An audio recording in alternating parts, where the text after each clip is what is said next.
Guys, what is going on? Just wanted to talk to you a little bit about some stuff that's in the news. And what that is that the governor of Ohio has signed in the Stand Your Ground bill. I went through all the channels and it needed to go. We didn't think DeWine would sign it because DeWine is more on the other side than he is on the Republicans in all actual truth. And there's a lot of cases of that to show you that could prove that, but I'm not going to go through all that. But like I said, some of these guys, they're concerned about the voters, and I believe this is the case with DeWine. Some people call him DeSwine, but it's kind of funny. Okay, guys, let's talk about Stand Your Ground, and don't let the media misconstrue what this is. What they do is every time that there's a shooting, or a self-defense shooting, I should say, like in Florida, they get up and they talk about that the Stand Your Ground law should be repealed. Well, let me tell you why. That's a totally false narrative. And what the requirement is under Stand Your Ground to use deadly force. It doesn't change a whole lot, okay? Stand Your Ground gives you the same rights that Ohio has in their vehicles and in their homes already, which is called Castle Doctrine. Which basically means you don't have to retreat if you're in your home or in your car. And if you fear serious bodily injury or death, you can use force with a firearm to protect yourself and your family. So let me kind of break it down a little bit further. As the law stood in Ohio last month and going back in time, the law said that if you were in fear of serious bodily harm or death, and you were out in the street or at the park or at a store parking lot or somewhere where you were legally allowed to be, that the duty was on you to try to retreat or run before force could be used. Now, let me ask you, does that make sense to you? Stand Your Ground law is just common sense. So, if I was out here and a guy came at me right now, me and Edgar, with a baseball bat, the former Ohio law had said that we had to run. I had to turn around, and I had to break out of there, and then if I got cornered enough, and this guy maybe got a couple hits on me, then if I used my firearm for self-defense, then I may be justified. Also, there's another thing.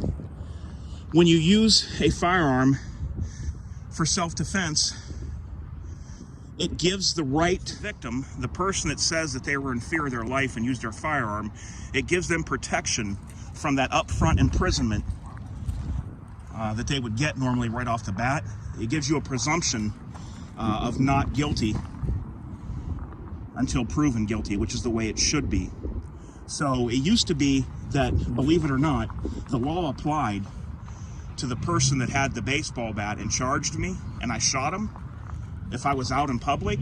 In Ohio, the law used to cover that guy, and I would get taken to the police station and put in a cell, and then they would sort out the facts. Now, the law covers the victim that says he was in fear of his life. Now, it has to be reasonable, and there has to be enough evidence on scene. A guy can't just walk up and shoot somebody and walk away and say, oh, self-defense, and they let him walk until trial. There has to be enough proof on scene that this could be the case. So let me kind of explain this a different way as well. The way the law used to be, that if you're out in public, anywhere you're legally allowed to be, that's a big part of it. If you use your firearm in self-defense, the burden was automatically shouldered on you to prove that you were the innocent. That's the way it used to be. You would be taken down, and you would probably receive an initial charge, and then they would sort things out later. You'd get a lawyer, pay tons and tons of money, which that would alleviate a lot of this, the Stand Your Ground law. Now, let me tell you this. Somebody's fists, one man with and his fists and feet would not give you fear of serious bodily injury or death to meet the standard. So if you and a guy get into it, or if some guy gets mad at you, thinks that you pulled out in front of him or whatever, but if a guy comes up to you and he's yelling at you because he's mad, and he's saying, I'm going to do this, I'm going to do that, and he doesn't have a weapon or could seriously injure you or kill you, you of course cannot pull or use that firearm. Now, I don't want to get into the details. This stuff kind of shifts a little bit when you talk about the elderly and somebody coming up to them with threat of fighting. An elderly man that gets hit in the head, hit in the face, when he falls down to the pavement, could be killed. It happens a lot. It's happened in the recent times. You can look that up. I don't want to get into all the details. We're just talking about an average person out in public, and an average person comes up to you, one guy, and they're angry, and they don't have anything. Now, when you get 3 guys that accost you, maybe 2, but definitely 3, if you get 3 guys that accost you with nothing but hands and feet, right now we're rising to the level that it could be serious bodily harm or death. If there's enough to threaten that, not just them cussing you out. It would literally have to be threatening. We're going to do this to you. Get him, kill him. You don't even have to say kill him, honestly. Get him, beat this dude up.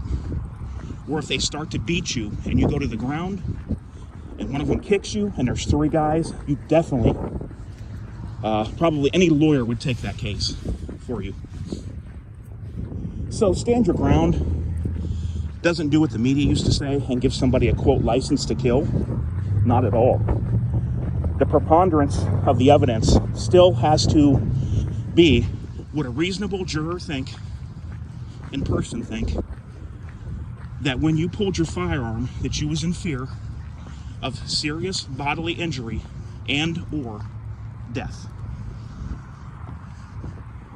That's all that it has to rise to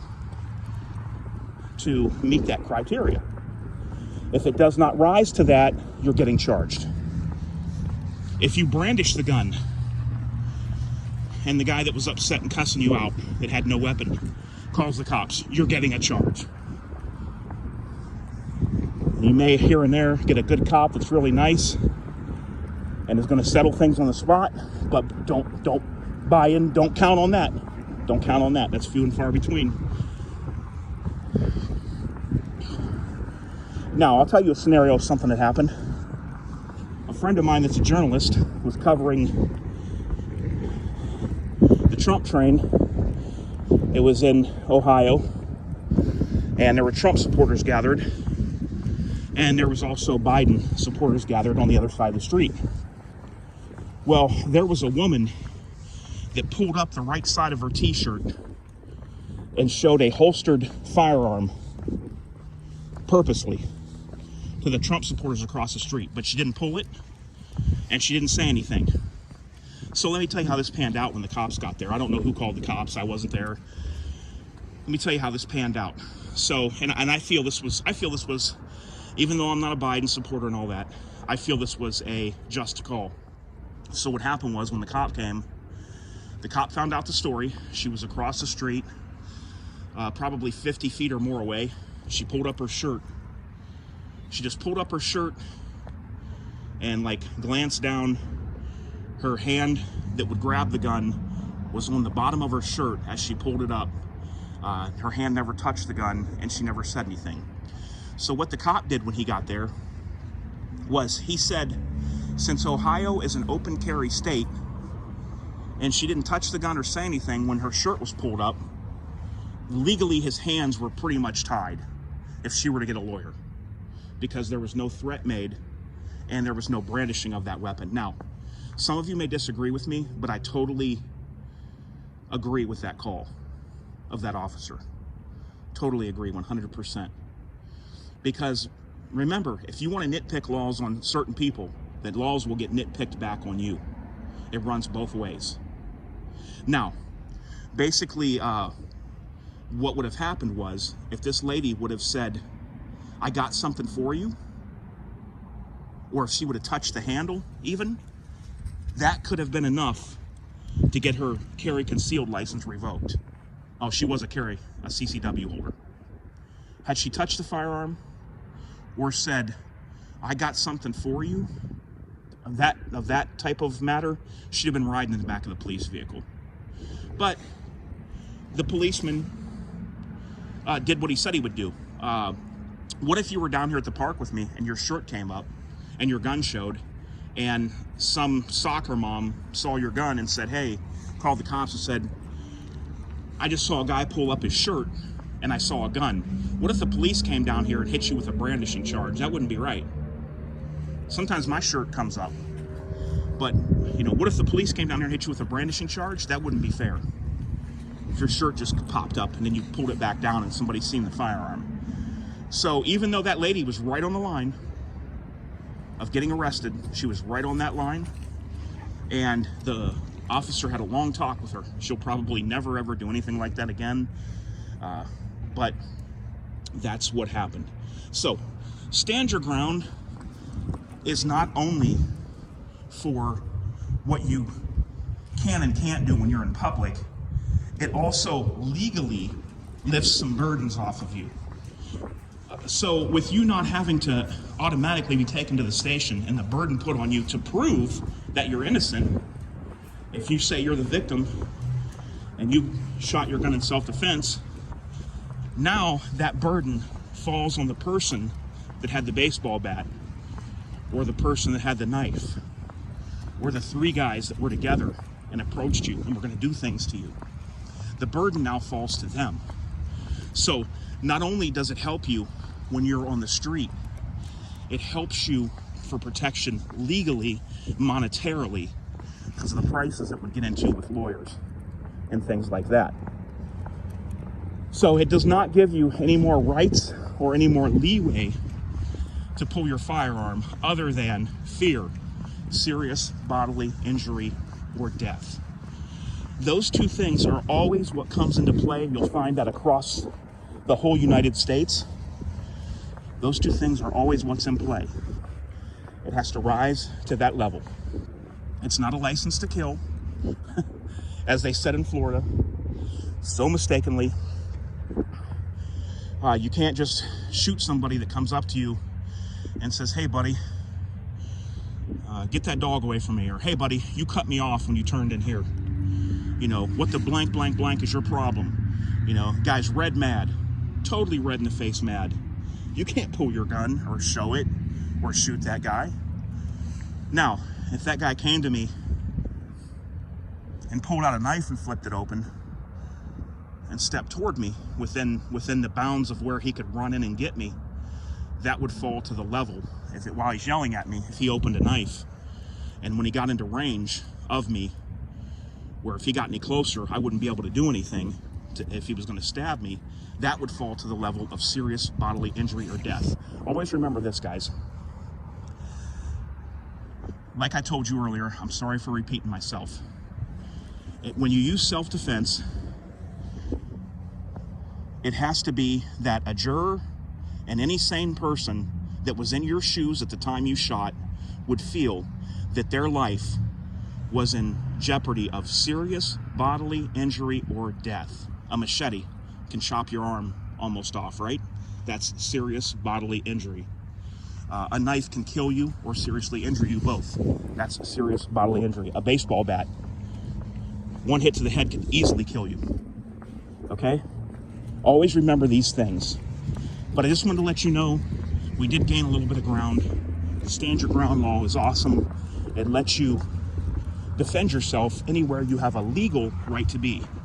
You can't trespass and use it. You gotta have a legal right to be there. And you don't have the duty to retreat like before. You don't have to run.